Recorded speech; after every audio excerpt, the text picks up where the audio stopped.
I'm hearing echoes. Did I hear echo? I need to be muted. Yes. Mute.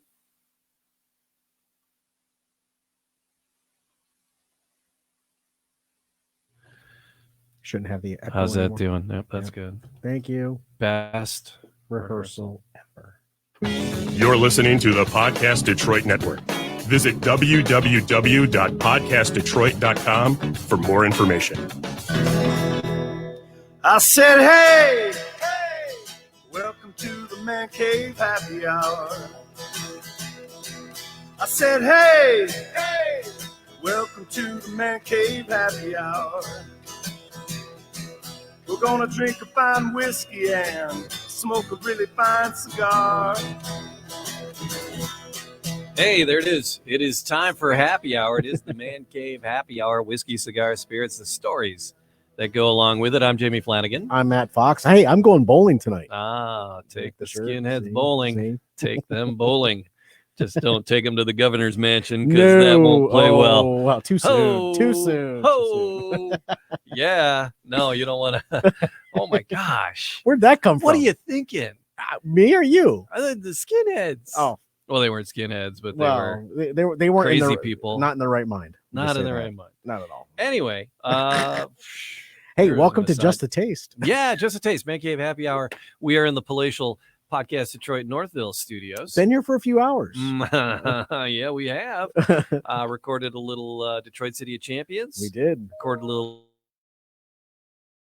And Sam Nork joined us. She did. She's pushing the buttons for the Man Cave today. Thanks, Sam. It's always great to have somebody. I thought she's grabbing pizza too. Right. And we had an animal talk today. It was an important show because we brought in one of the guys from the Sea Shepherd. Yes. .org, seashepherd.org. They used to have a TV show called The Whale Wars. Right. That was on Animal Planet? Animal Planet for forever. And we had Peter Hammerstead, Captain Peter Hammerstead. Of the Bob Barker. He's floating the Bob Barker now. Yeah. But they were talking about one of their new vessels and how they were trying to get out into the waters of Mexico because they've been dry docked for a while because of COVID, and they want to keep their crews safe. They want to keep the officials that come on board with them safe. Mm-hmm.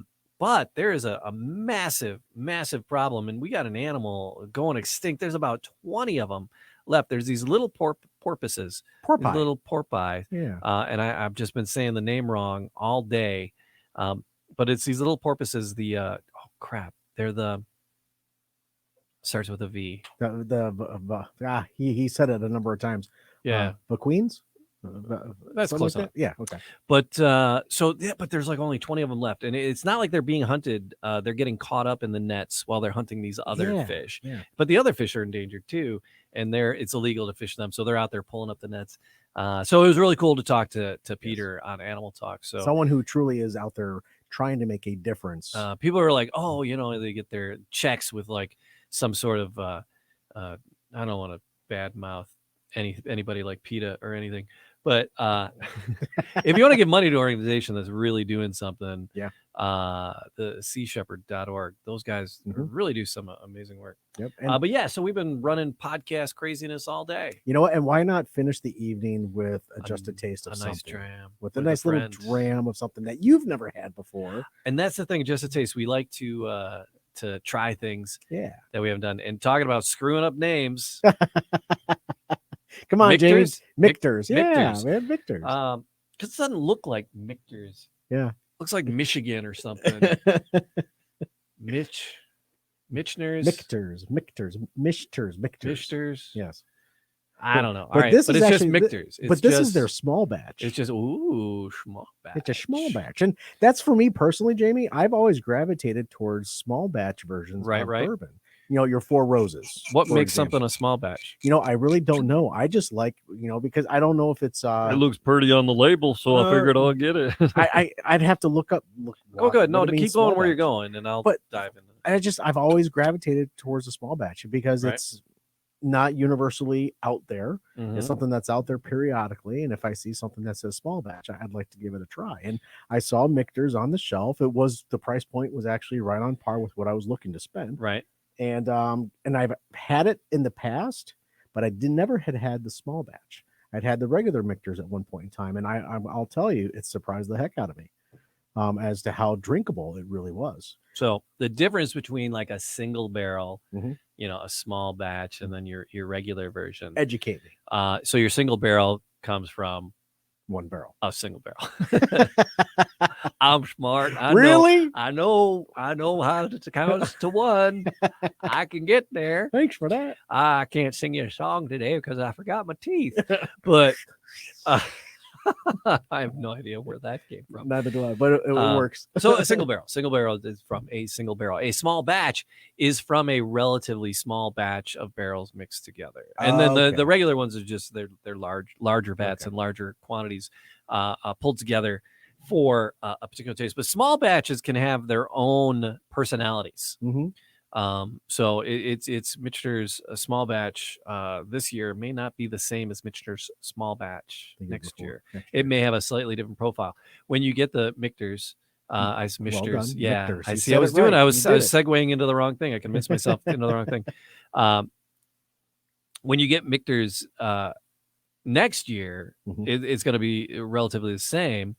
The small batch may have a slightly different profile as it moves, and your single barrels are going to vary from barrel to barrel because it really depends on how long they've been in that barrel itself. And who picked it, what they were going for. Right. It's going to be related to it. They'll definitely be cousins, but it could have a very different profile. Interesting. And one of the things that I've learned just by reading a few things about Michters this evening and some of the research I did was, the bourbonculture.com did a review, and you said, the one in 2018 is probably different from 2017, right? Right. So the bourbonculture.com, they did their own review in 2018 of the small batch Michters, right? But one of the things that they had talked about was, Michters is actually a good starting drinkable bourbon for your novices to start out on. Oh, okay. Because it's only comes in at 90 proof, yeah. and it's a good way to kind of launch your palate into the bourbon culture itself. All right. So, and that's where a lot of folks will start to experiment. Before they start to experiment with other things, they'll start with the Michters. Because it is very drinkable. And I'm saying it right, man. I really. And after a couple of these, maybe you'll start experimenting too. How you doing? Let's see. You up for some experimenting tonight, Matt? I don't know. That just I said I was weird. Going bowling, didn't I? Oh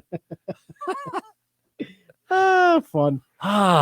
It's got weird. I've actually had a few nips already, but okay. Anyway, speaking of nips, there's a porn star martini. Is there? What's his name? Porn star martini. Really? Yeah, it's just a porn star martini. We can talk about that later. Oh, okay. Should we talk about it? Let's talk about it because it popped up. I was like, interesting, because I was mixing some cocktails, right? Over the weekend? Yeah. Well, it's Thursday. We're recording this on a Thursday. Whenever people happen to listen. Yeah. Normally we do this on Tuesdays, but we're whatever. So, yeah, so over the weekend and every day since, I've been mixing some cocktails at home, and I did a Manhattan yesterday. You mentioned that yesterday. So pulled a fine bourbon off the shelf, and then it was what did I have? I had some Rabbit Hole. Yeah, a nice Rabbit Hole. I dove down the rabbit hole, and then but a Manhattan, the way I did it, the recipe I was following called for sweet vermouth. So it's 2 shots of the bourbon. Okay. A 3/4 shot of your sweet vermouth. Okay. And then bitters. 3 dashes of bitters. But for our good friend Tara, said she normally when she's mixing the cocktails, she ramps it up and goes 6 or 8. Even. Yeah. So I went 6. And because I remember when we were talking to Tara and talking about making those cocktails, I was like, I never quite get that feel, the taste that I get when she does it or another, experienced craft bartender makes it for me. But this week I've done it 2 or 3 times and I've put the extra bitters in. Yeah. And it was closer to that taste of what you get at the restaurants. And that's it. And because I'm at home, I was like, well, 2 shots of bourbon. It's like, well, I want more than 2 shots of bourbon, But the other thing she said was the mix is important, right? And so to follow the recipe, right? And so if you want to, Drinky McDrink Meister, just make a second one later, dang it. I didn't. I behaved myself. I just had the one. It was a school night. I know. It was a school night. Yeah. But so I behaved myself. So I did just the one. But I followed the recipe. So I put the extra bitters in, and it is closer to that taste. And I did it with an old fashioned earlier in the week. And it was closer to that taste of the craft cocktail smoky lounge that I was after. But I was looking up some recipes. Okay. I told you that story to tell you this story. You know what? Tell me a story. Another one. But I was looking for it because and then I was like looking for cocktails to make, and this one popped up. I got to share this with Matt. It's just because it's called a porn star martini. Oh, okay. And you know me, throw an umbrella in it, I'm happy. I'd like daiquiris. You like a Cosmo margaritas. I'll drink a Cosmopolitan. Yeah. Colleen will get mad. We're out at a nice bar. She's dressed up. I'm dressed up. We're on a date. I go, I have a Cosmopolitan, and she'll just go, I married this thing. What was I doing? But yeah. So I'm not afraid of I'm a girl drink drunk. What are you gonna do? So you said it, not me. I am. It's okay. So.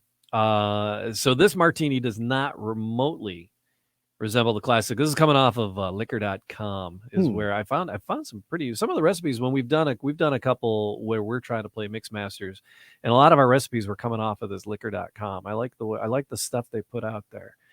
All right. So bartender was thinking, what would a porn star order?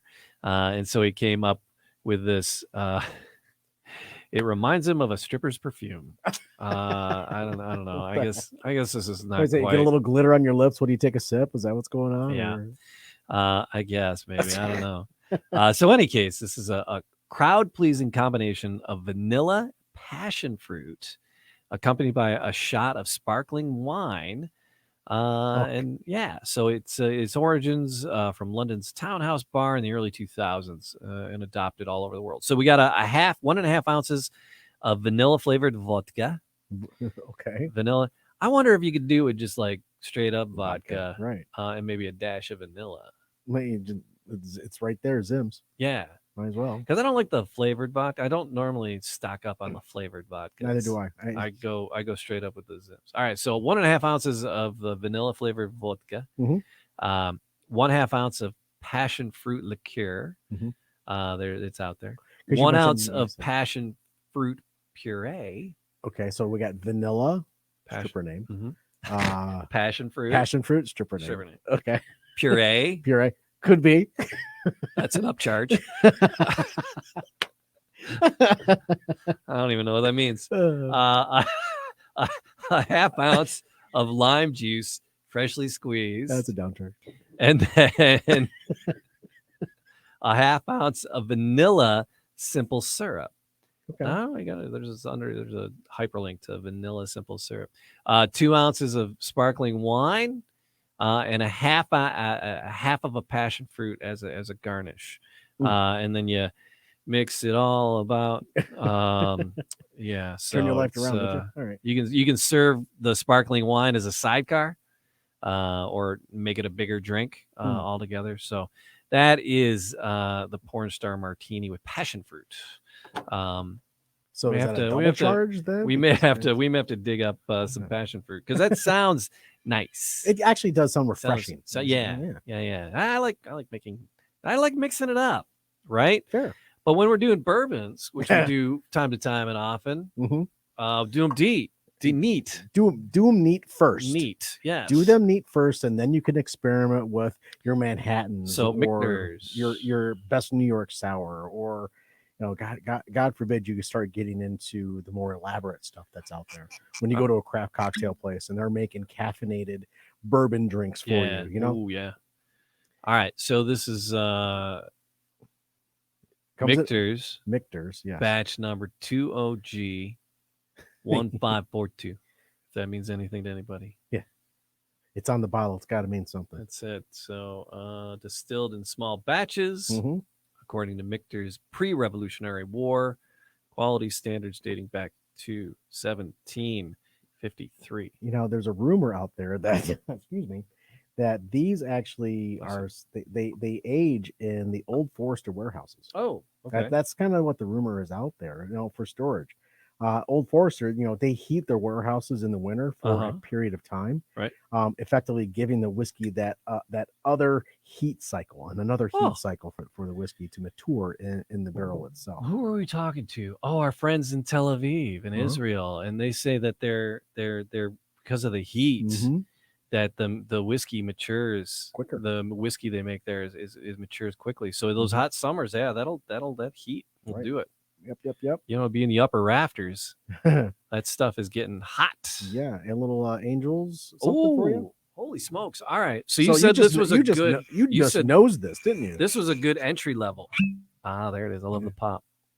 You said this was a good entry level. Yeah, at 90 proof, it's a good entry level because it's going to give you some profiles immediately, and you're not going to get that ethanol. I got no ethanol the first time I had this. Do I smell bacon? You might. You just had some pepperoni on a pizza, so your palate might be taking you that way. You got that meat flavor thing going on your palate. Maybe I should add something to drink because I'm like getting like a candied. You're not like bacon, but so I'm getting like a candied, like the candied bacon. You're probably gonna get so that smoke and that candied. Yeah, a little brown butter feel maybe. Okay. Yeah, because that's where that can is like that maple brown. Yeah. But you're getting a little bit of sweetness out of that. Yeah, Sam's not even paying attention. Yeah. Our audience. Aw, Sam. Yeah. So you're going to get some caramel out of that. So you're getting some sweetness. That first blast was that candied, smoky bacon. Yeah. It wasn't really the bacony, but it was the candied part of it. Got it. Right. Yeah. So it wasn't necessarily the meaty part of it. You go to the Green Hornet there in Madison Heights area, and you get their candied bacon. That's kind of what I get out of it on the nose a little bit. Yeah. That candied bacon feel. All right. Yeah. But it's on the nose on the bourbonculture.com. They're saying, baked goods. You get a little bit of that warmth, baked good. That was like the cooked something. Yeah. Right. This, getting a little streusel out of it. Right. The streusel. Yeah, streusel. One day, no hey, streusel. Miss Sam, would you mind minimizing that? Thank you. It's okay. I want to see myself. I know. Just minimize it. Yeah. There it is. Sweet. Thank you. But you haven't tasted this yet. No. Because you're still nosing on it. Yeah. I'm curious to know what you feel you're going to get on the palate, because I don't want to say a word, because I already know what I got out of it when I had this 2 weeks ago after the first debate. Should I just try it? Is that what you're saying? The first debate would definitely dry it. Is what all right, honey, I need to crack a bottle. I'm sorry. I cracked it right when it started. So good Lord. All right. To be a fly on the wall. Oh. Too soon. No, not at all. Or on the heat. So Heat. was it has it superimposed Don's face on that? I did see that. Okay. Or did you see the fly with the Biden Harris? Yeah. I like the Mr. Miyagi with his chopsticks coming in at it. All right, so I'm tasting the Michter. All right, Michter's. That's what I said. You're gonna get it. I promise you'll get it by the end of just the taste. All right, so Jamie's diving in. Right to start. God. All right, man. Take a sip. Oh, all right.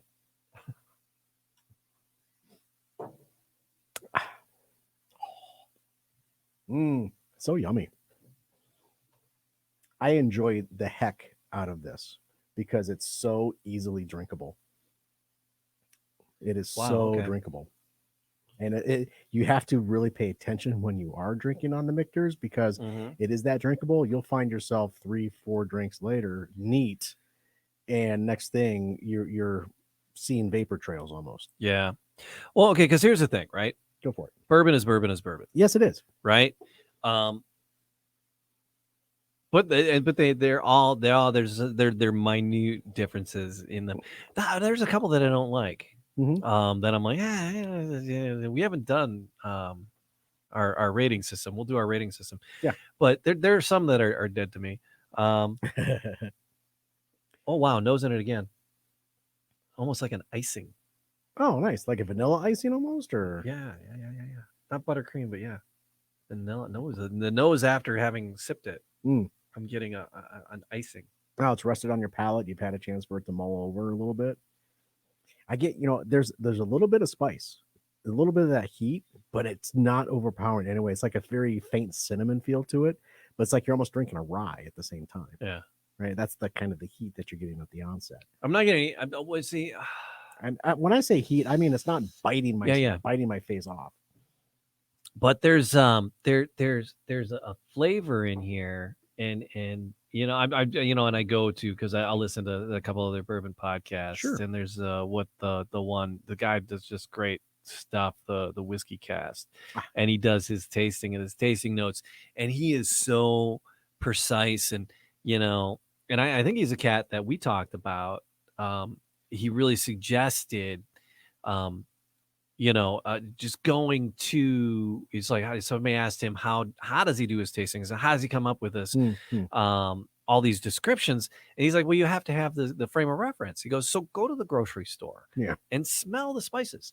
He goes, pick up the fruits and stick them in your face. I guess. Well, right now people get a little pissed off if you're picking up a batch of parsley. Yeah, you can't do that to the oranges. You're gonna motorboat the parsley and put it back on the shelf.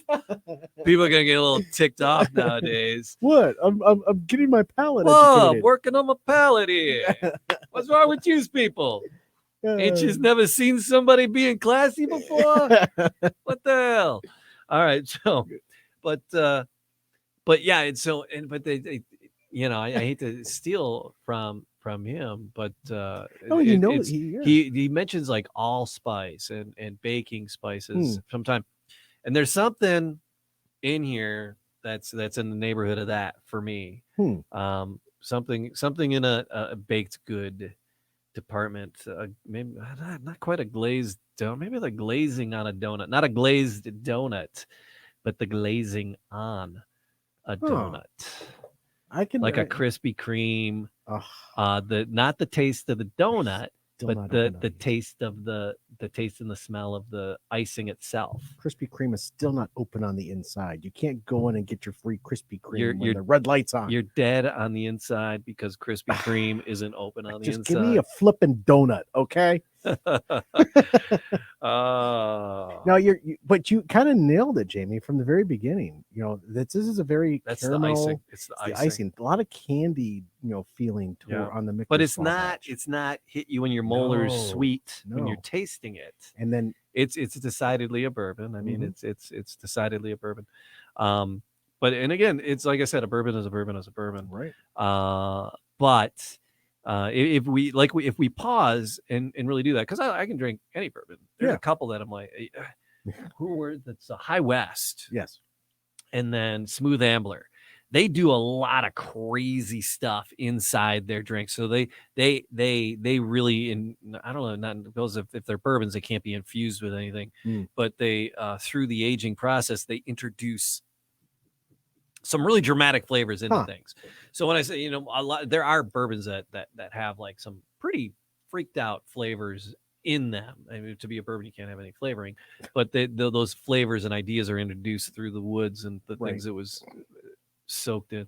The char. So but like Smooth Ambler and the other one I said, often introduce High West, often introduce like some crazy good, like High West, a campfire one. Oh wow. It tastes like a freaking campfire.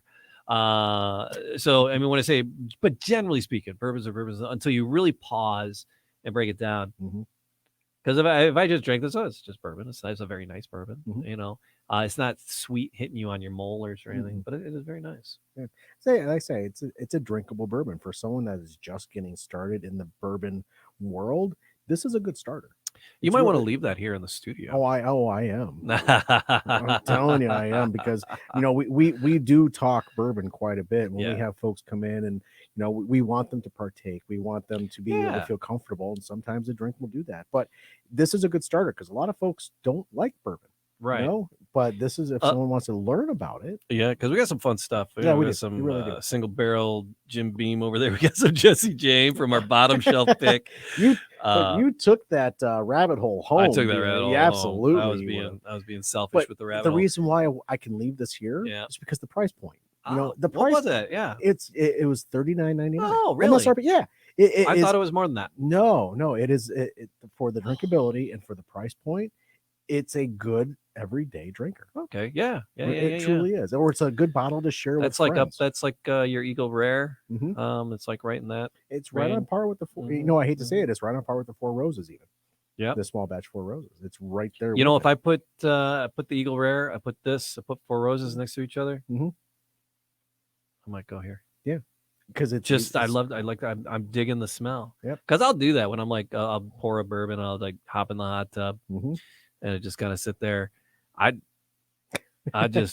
sniff it for a while before I sniff it a lot before I drink it. I'm sniffing it more than I'm drinking it. That's how I can tell like it. That's how I can like not have to have four, because if I just drink them the way I want to drink them. Yeah, it you know, the bourbonculture.com, they really do a nice job of explaining it. It really does. It's that satisfying. It's a complex sip that you're going to get yourself into, because every sip you might get something different, whether it be zest, to citrus zest out of it, or if you're getting a little bit of oak out of it at the same time. You know, it really finishes well with that clove too. When the first time I drank this, I was like, I was getting a little bit of clove on the back end. Really? As it finished on my palate. So, but all around for me, if we were to give it our rating system, which is what? Oh yeah, it's screw, marry, kill. Yeah. So screw, are you just gonna do it out and about? Mm-hmm. If your friend has it on a shelf, great. Mm-hmm. Get it at a restaurant, fine. Mm-hmm. Marry, you're buying it. You're taking it home. Mm-hmm. Kill, you're dead to me. Never doing it again. I'd marry this. Yeah, I screwed around with it before. not gonna lie, I screwed around with it because I was out on a big ski trip. Fair and play. Someone on the trip had a bottle of regular Michters, and I tried it then. So I was screwing around with it. Right. But then as I gravitated more towards the small batch, I wanted to try this. And, you know, I married it, really never tasting it before. Sure. And that's one of the great things that I really enjoy about the Man Cave, is that we get to dive into things that we've never had. Right. And get to try. Well, here's the thing, because we've been dealing with some bourbon manufacturers, and our friends in Tel Aviv, yes, Tal and Tomer, honey, milk and honey, land of, yes, yeah, the whiskey there. So it's in them, and there's been some other small companies we've talked to, and it's like you'll sell a bottle. Mm-hmm. You'll be able to sell a bottle. It might be your packaging. It might be, you're unique from the Middle East. You might have to say everybody's got a hook. Everybody's got a marketing hook, of course. And you're going to sell a bottle, right? Are you going to sell a second bottle, right? Are you going to? That's the thing. Right. So therein lies the difference between a company that's going to go and not. Here to here. Yeah. So you'll sell a bottle to people. Will they buy a second one? Yeah, you'll sell many bottles to one at a time. Yeah. But will they come? Well, and that's where you're getting the repeat. What bourbon have you bought the most? Me personally? Yeah, that's a great question. Which bourbon or whiskey have you bought the most? You know, when we first started the Man Cave, 2.5, 3, we're coming up on almost episode 100 here. Hopefully by the end of this year, right? Mm-hmm. We've been doing this for a couple of years, and almost 3. And when we first started doing this, I was buying Woodford a lot. Woodford Reserve, and one of our very first episodes was with Woodford Reserve at Whiskey in the Winter. That is correct, sir. Right? But then I started getting into other things, and then I gravitated to Four Roses. Yes. And Four Roses is where I've been gravitating towards the most recently. Okay. Whether it be the original, I've taken that on a couple of ski trips, but then I got into the small batch, and I really, really enjoy that small batch. And that's why I wanted to try the Michters tonight. Yeah. And actually buy the bottle, because I like small batch. I really do. The correlation as to, single batch or single barrel, small batch. I just like the flavor profiles of a small batch. You can hang that Michter's over this way while you're talking. Yeah, go right. So what do you say is the bottle you're buying most frequently now? The bottle I'm buying most frequently now is the Four Roses. Four Roses, okay. But now I've had this, it's probably going to switch over to the Michter. And Michter's has other things out there. They have a rye. They have, a regular bourbon as well. Yeah. So I might go down the Michter's family, in all honesty, and just kind of try out their brand and their product. All right. So, I had to do another little baby pour. Yeah, please. That's what it's here for. So for me, do you know what it is? Do you have a guess? What I've been purchasing the most frequently over our last 3 years. Oh gosh, God, you've been buying you have a lot of bottles waiting to be consumed. Oh my gosh. And I don't know if you're ever going to get to them in your lifetime. Oh, we will. Oh, we will. Okay, fair enough. As long as you're sharing. Yeah, hell yeah. I still got that Coppercraft from one of our first 4 episodes. I haven't cracked yet. My daughter got me a bottle of Coppercraft for Christmas, or for my birthday or Father's Day. Yeah, it's gone. No, I got one from Holland, Michigan, 3 years ago. Yeah, that we haven't cracked yet. Wow, I've had it. Well, I've had it too. We had it there. Yeah, but it's just been sitting just waiting to. Yeah. So if I could take a guess as to where you've been gravitating towards, I almost want to say Angel's Envy for some reason. Oh, I've purchased. It gets all pricey though, because I like the rye. It's $100 a crack. I'm too dang cheap for that. There's 2. The Buffalo Trace. Oh yes, the Buffalo Trace.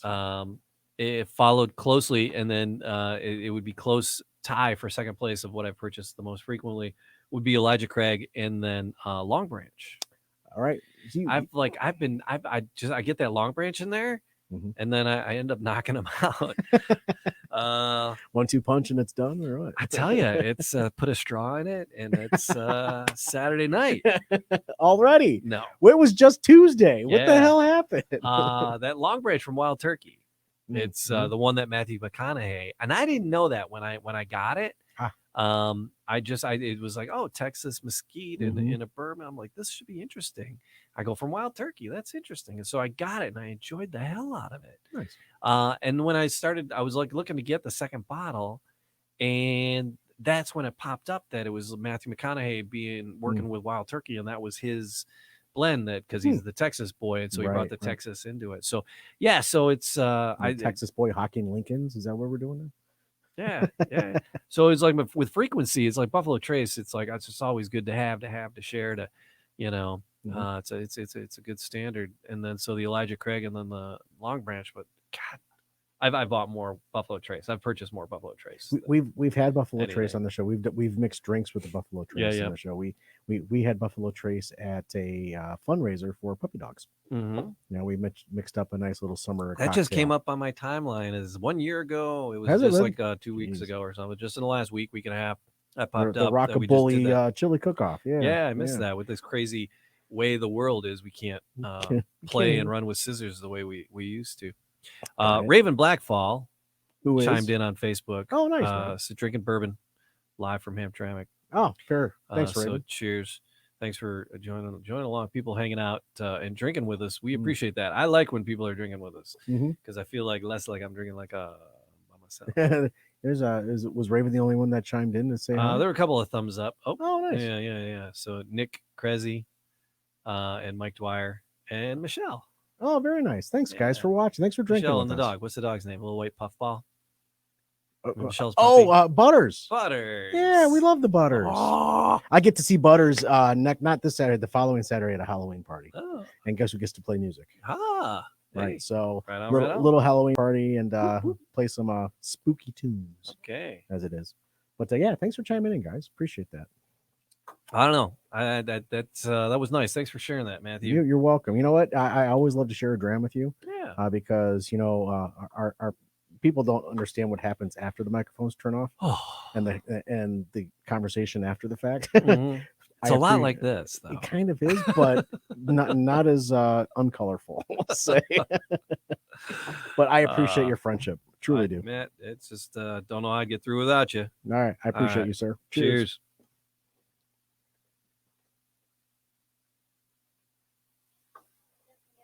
Mm-hmm.